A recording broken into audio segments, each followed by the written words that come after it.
तो इस पार्ट की शुरुआत में हम देखते हैं यहाँ पर रॉन किंग क्लिफ के ऊपर खड़ा होता है और बोलता है कि यहाँ पर ज़रूर से कुछ रोप्स वगैरह लगी होंगी, और पीछे से जो रॉन किंग के पास वो प्रिंसेस आती है और यहाँ पर उसे लगता है कि कहीं वो क्लिफ के नीचे से मतलब उसे प्रॉब्लम ना हो जाए और वो कहीं क्लिफ में से नीचे ना गिर जाए, इसलिए वो जाती है और यहाँ पर उसके हाथ को पकड़ लेती है।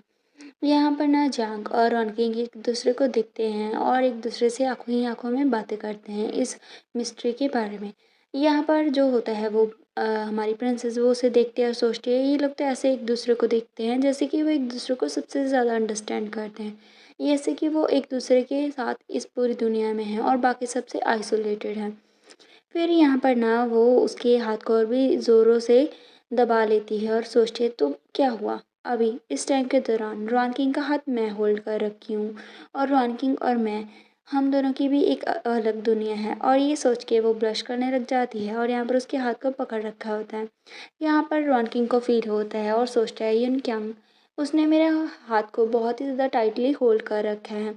फिर वो सोचता है कि लगता है इतनी ज़्यादा हाइट से वो थोड़ा-सा डर रहा है क्योंकि क्लिफ के नियर है। फिर यहाँ पर वो उसे पकड़ लेता है उसकी वेस्ट से। यहाँ पर ना वो उसे बोलता है हम कुछ ज़्यादा ही क्लिफ के क्लोज़ हैं तो चलो अभी हम साइड से वॉक करते हैं, मतलब क्लिफ से थोड़ा-सा दूर हट जाते हैं। ये देख के ना तो उसके दिल की तेज़ धड़कनें और भी तेज़ हो जाती हैं। वो सोचती है कि वाओ! यहाँ पर रॉन किंग ने मेरे वेस्ट को पकड़ा और मेरे और ज़्यादा करीब आ गया। यहाँ पर रॉन किंग सोचता है ट्रूली जैसे कि एक्सपेक्ट था त्यांशी की नंबर 1 ब्यूटी से उसकी वेस्ट बहुत ही ज़्यादा स्लेंडर है।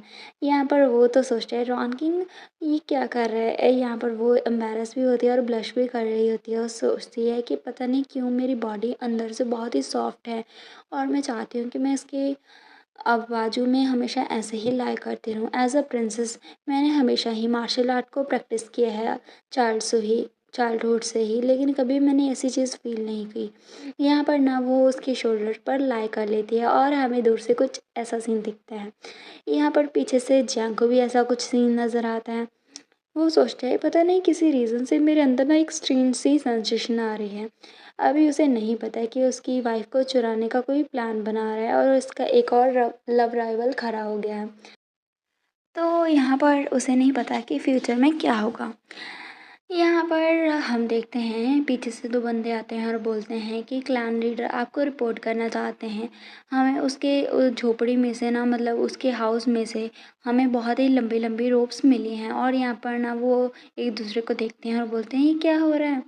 यहाँ पर पीछे से रॉन किंग आता है और उसे बोलता है जो ये रोप की लेंथ है ना, क्या तुम किसी को अलाउ करोगे कि वो बॉटम में जाए क्लिफ के, मतलब ये ना क्लिफ जितनी लंबी होंगी और ये नीचे तक जा रही होंगी। वो आगे बोलता है प्लीज़ आप किसी को बोलिए इन्वेस्टिगेट करने के लिए, तो फिर जो मिस्ट्री है वो रिवील हो जाएगी। तभी यहाँ पर कुछ लोग नीचे जाते हैं, नीचे से वो फिर ऊपर आते हैं। जैसे ही ऊपर आते हैं उनके हाथों में ना कुछ कपड़े से होते हैं। वो बोलते हैं क्लैन लीडर आपको रिपोर्ट करना चाहते हैं। हमें ना क्लिफ के नीचे एक पूल मिला और यहाँ पर ना उसकी सेंटर में एक बहुत ही बड़ी सी रॉक थी और यहाँ पर ना हमें ये कपड़े भी मिले थे जिन पे कुछ लिखा हुआ है। यहाँ पे वो सभी चीज़ें लेकर आते हैं। यहाँ पर ना ये बात सुन के कि वहाँ पर एक पूल है, वो सभी का रिएक्शन कुछ ऐसा होता है, मतलब उन्होंने एक्सपेक्ट नहीं किया था। वो बोलते हैं कि क्या वहाँ पर ना एक एक्चुअली में पूल है? हमने कभी एक्सपेक्ट नहीं किया था। रॉन किंग और जांग ऐसे खड़े होते हैं जैसे उन्हें पता ही था कि ऐसा ही कुछ होने वाला है। यहाँ पर पीछे से क्यांग और ज़्यादा गुस्सा हो जाता है। वो सोचता है कि इन लोगों को देखकर ऐसा लग रहा है जैसे कि इन्होंने पहले ही एक्सपेक्ट किया था कि नीचे कोई पूल होगा। ये इस तरह से क्यों है? कैसे हर एक जो टैक्टिक और अंडरस्टैंडिंग है रॉन किंग की वो जांग समझ लेता है, मैं क्यों नहीं? और फिर वो सोचते हैं मुझे भी ये अचीव करना है, मुझे भी रॉन किंग की दुनिया में दाखिल होना है, इसलिए मुझे डेफ़िनेटली कुछ ना कुछ करना होगा। यहाँ पर ना वो बंदा वो कपड़ा दिखाता है और उससे बोलता है हमें ना ये सेमी ट्रांसपेरेंट जो सिल्क है वो मिली है पूल के ऊपर, और वहाँ पर ना कुछ लिखा होता है। हमें यहाँ पर दिखता है कि वहाँ पर 4 कपड़े के पीसेस होते हैं जहाँ पर कुछ लिखा होता है। जो क्लैन लीडर है उसे तो समझ में नहीं आता। फिर वो बोलता है कि क्या ऑर्कल आर्टिफिशियली क्रिएट किया गया था? फिर वो दूसरा बंदा बोलता है लेकिन जो कैरेक्टर्स हैं क्लिफ के नीचे लिखे हुए थे पूल के ऊपर, वो ऊपर कैसे अपीयर हुए? यहाँ पर ना रॉन किंग उसे समझाने ही जाता है कि वो क्या था। तभी यहाँ पर ना जो होती है ब्यूटी, वो बोलती है हाँ मैं समझ गई। यहाँ पर फिर वो बोलता है ये ना एक नॉलेज है जो कि रिफ्लेक्शन वाला फिनोमिना है, वो सारा उसे एक्सप्लेन कर देता है कि कैसे जैसे सनलाइट पड़ती है नीचे से, तो ये जो है क्लिफ, ये जो बढ़िया सा माउंटेन है ना, वो जो वॉल है वो एक मिरर की तरह काम करती है। यहाँ पर वो बोलता है कि पूल के ऊपर ना जो बने होते हैं कपड़े के ऊपर अक्षर, वो सारे फिर वॉल के ऊपर आ जाते हैं जैसे ही यहाँ पर लाइट रिफ्लेक्ट होती है। और यहाँ पर क्योंकि डिस्टेंस कुछ ज़्यादा ही है, इसलिए ना वाटर जो है फ्लक्चुएट करता है, तो करैक्टर भी ऐसे लगता है जैसे वो कभी अपीयर हो रहे हैं कभी वो आ रहे हैं, तो वो अनस्टेबल लगते हैं। वो सारा फिनोमेना एक्सप्लेन कर देता है। उसके बाद वो रॉन किंग को घूर के देखने लग जाता है। वो लोग भी समझ आते हैं और यहाँ पर ना रॉन किंग उसे देखता है अपनी शॉक्ड एक्सप्रेशन के साथ। वो सोचता है कि इस तरह की नॉलेज रिफ्लेक्शन की अभी एंशिएंट टाइम में भी एग्जिस्ट करती थी, एंशिएंट टाइम में भी रिकॉर्ड थी। फिर वो सोचता है नो वंडर, मुझे हमेशा से लगा जो हमारा शुआनजांग है उसने जैसे मैथमेटिक्स और फिज़िक्स को स्टडी किया हुआ है एज अ टाइम टेबल। मुझे लगता है कि मैं कुछ ज़्यादा ही इलिटरेट हूँ इन लोगों के सामने। तो तभी यहाँ पर ना उसके ऐसे लुक को देख के वो सोचती है हमारी ब्यूटी ग्रेट, ये फर्स्ट टाइम है जब मैंने देखा रॉन किंग मेरी ओर ऐसे शॉकिंग लुक से देख रहा है। वो ज़रूर से सोच रहा है कि मैं मतलब प्रिंसेस कितनी ज़्यादा होशियार है। और यहाँ पर ना अभी वो दिन दूर नहीं है जब मैं रॉन किंग के वर्ल्ड में एंटर कर लूँगा, और इसके लिए चाहे मुझे कुछ भी करना पड़े मैं पूरी बुक्स छान लूँगा, और उसके बाद मैं रॉन किंग के पास और भी ज़्यादा जा सकता हूँ। यहाँ पर जो बंदा फेक बना हुआ था लीडर, वो आगे बोलता है ये ओवर हो गया, ये ख़त्म हो गया। तभी हमारा जांग आगे आता है और साथ में रॉन किंग भी आगे आता है। रॉन किंग बोलता है ये जो प्लॉट है ना वर्क करने का, ऑरेकल को मतलब ऑरेकल को आर्टिफिशियली क्रिएट करने का, मुझे डर है ये तुम अकेले तो नहीं कर पाओगे, ये ज़रूर कोई ना कोई है जो तुम्हारा साथ दे रहा था। और यहाँ पर वो उससे पूछताछ करने लगता है कि कौन है जिसने तुम्हारी मदद की। यहाँ पर हमारा चैप्टर फिनिश होता है।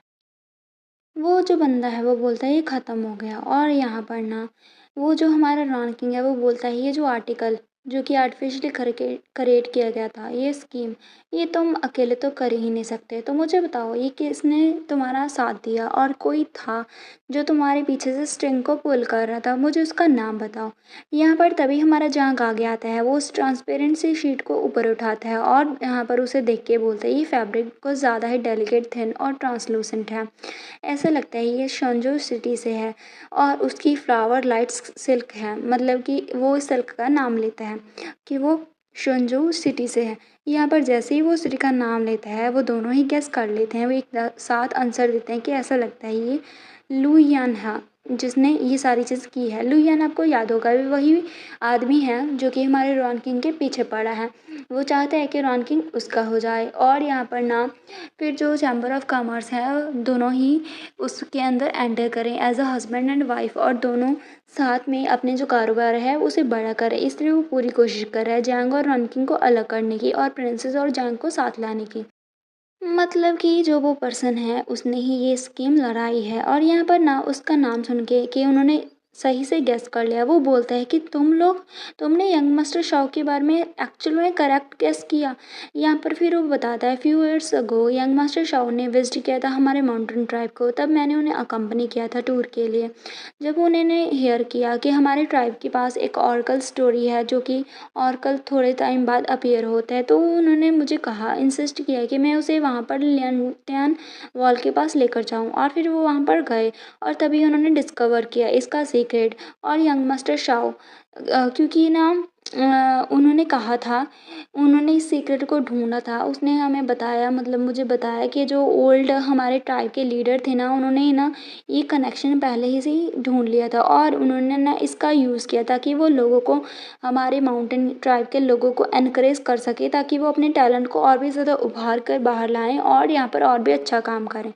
यहाँ पर उन सभी को पता चल जाता है, सभी जो क्लान के और जो बड़े होते हैं वो बोलते हैं अच्छा तो ये सीक्रेट था ऑर्कल के पीछे।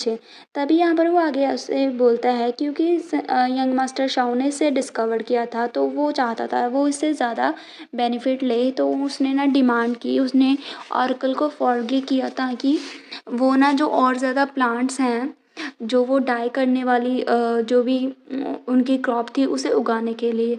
और यहाँ पर ना तभी उन्होंने कंप्लीटली हमारी जो लिव्स थी ट्राइब्स की उसे डिसरिगार्ड कर दिया और सिर्फ़ बेनिफिट एक्सेप्ट किया, क्योंकि मैंने भी यहाँ पर ना उसका सीक्रेट ने साथ दिया था, तो मैंने भी बेनिफिट्स को एक्सेप्ट किया था।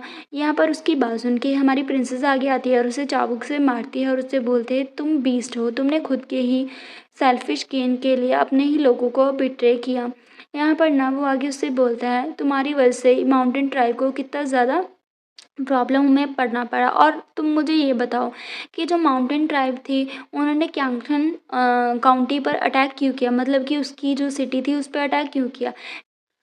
तो यहाँ पर वो बोलता है मुझे नहीं पता, वो लोग जो कि यंग मास्टर ने सेंड किए थे उन्होंने मुझे बोला था ऐसा करने के लिए, इसलिए मैंने काउंटी पर अटैक करने को बोला था। तो यहाँ पर रॉन किंग बोलता है कि वो लोग कहाँ पर हैं जो कि लुइयन ने भेजे थे। वो फिर ना उनकी ओर इशारा करता है, हम देखते हैं पीछे से वो लोग आ जाते हैं और उसे अपना अपना इंट्रोडक्शन देते हैं और यहाँ पर ना वो सामने से आ जाते हैं। उनके फेस भी बहुत ही ज़्यादा ही लग रहे होते हैं ठग जैसे, और यहाँ पर वो ग्रीटिंग करते हैं दोनों को ही। और यहाँ पर ना फिर रॉन किंग बोलता है अच्छा तो वो तुम लोग हो जो कि लुइयन से आए हो, और एक्चुअली में तुम्हारी हिम्मत कैसे हुई हमारे सामने ऐसे बोल्डली अपीयर होने की। यहाँ पर ना फिर वो एक दूसरे को देखते हैं और उससे बोलते हैं हमारी हिम्मत तो नेचुरली ही होगी क्योंकि हमारे पास कोई है जिस पे हम रिलाई कर सकते हैं। और उससे आगे बोलता है हम तो फियरलेस हैं, ये कि वो हंसने लग जाते हैं। यहाँ पर ना फिर वो उससे बोलता है इवन कि जो अगर जो ऑर्कल है वो फॉल्स भी है तब भी जो चीफ है यहाँ का शामुत्यान, उसे हमारी बात लिसन करनी ही होगी। तो दूसरा बंदा बोलता है तुम्हें ये मत भूलो कि तुम्हारा जो एंटायर जो ट्राइब है उसके अंदर अभी ना सिर्फ इंडिगो ग्रास प्लांट की गई है, और वो प्लांट जो है मतलब वो सिर्फ और सिर्फ हमारे शूजन सिटी ही चाहता है, कोई और नहीं चाहता। अगर यंग मास्टर शाओ विलिंग नहीं भी हैं बाय करने के लिए तुम्हारे इंडिगो ग्रास को, तो डेफिनेटली तुम्हारे पास सिंगल पानी भी नहीं बचेगी और बिना फूड के तुम लोग डेथ तक स्टार्व करोगे, भूखे मर जाओगे। इवन कि अगर लॉर्ड याओ तुम्हारी हेल्प भी करना चाहते हैं तब भी वो क्या ही कर सकते हैं। ये मत भूलो जो इंडिगो ग्रास है वो एक्सट्रीमली डोमिनेटिंग है, उसे उगाने के बाद 5 साल तक जो लैंड है वो रिप्लांटेड नहीं की जा सकती और ज़्यादा फूड क्रॉप के साथ, मतलब कि 5 साल तक तुम्हें ऐसे ही जीना पड़ेगा। और अगर योर हाइनेस मतलब रॉयल हाइनेस या वांग भी ऐसा करना भी चाहते हैं तब भी वो पूरी इतनी लार्ज अमाउंट में फूड को मोबिलाइज नहीं कर सकते हैं ट्राइब के लिए। ये बात वो बोल देते हैं। फिर वो उससे आगे बोलते हैं हमारे जैसे जो लोग हैं और यहाँ पर हमारे जो wealthy young master junction city के सिर्फ वही तुम्हें सर्वाइव करने में हेल्प कर सकते हैं, हमारे यंग मास्टर लाइफ सेवर हैं तुम्हारे ट्राइब के। ये कह के वो यहाँ पर हंसने लग जाते हैं और उससे बोलते हैं कि हमारे यंग मास्टर जो कहेंगे तुम्हें वही करना पड़ेगा और वही ओरेकल है। यहाँ पर ये बात सुन के वो लोग डर जाते हैं क्योंकि बात तो उनकी सही थी।